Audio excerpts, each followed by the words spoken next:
খুব ভালো কার্টুন আঁকে।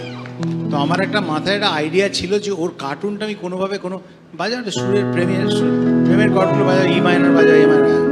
তো হ্যাঁ, তো ইচ্ছে ছিল যে ওর কার্টুনগুলো কোনো একটা গানে আমি ইউজ করব, কিন্তু সেটা একটু লজিক্যালি আনতে হবে বলে আমার মনে হচ্ছিল বাঙালিদের জীবনে কিছু নাম আছে যেগুলো ফোকলোর হয়ে গেছে, যেমন রুবি রায়, অনুরাধা, যেমন অঞ্জনদার, বেলা বোস, নীলাঞ্জনা নচিদার, ইয়ের আমাদের শিলাজিৎদার জিন্টি, এরকম, বা চায়ের কাপে তোমাকে চাই।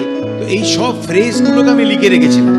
এবার এগুলো প্রত্যেকটাই এক একটা ক্যারেক্টার, কিন্তু কারোর কোনো চেহারা নেই। না না, আমার একটা কথা আছে, মাঝে যে তুমি বললে তোমার পায়ে চোট লেগেছিল, ওটাই হোঁচট খেয়ে?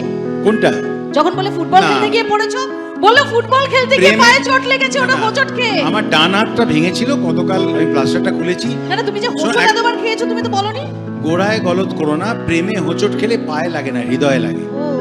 তো আমি ওটার মধ্যে যাচ্ছি না। প্রেমে হোঁচট খেলে পায়ে লাগে না।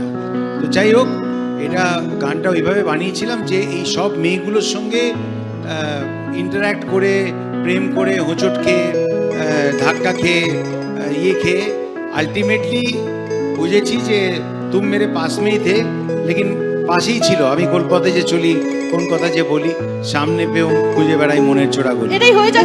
এটা আমার বউকে অনেক কষ্টে রাজি করিয়ে ভিডিওতে ফিচার করিয়েছিলাম। তো সেটা আমি নিজে ডিরেক্ট করে ভিডিওটা করেছি। উপল খুব ভালো এঁকেছে। তো সবাইকে বলবো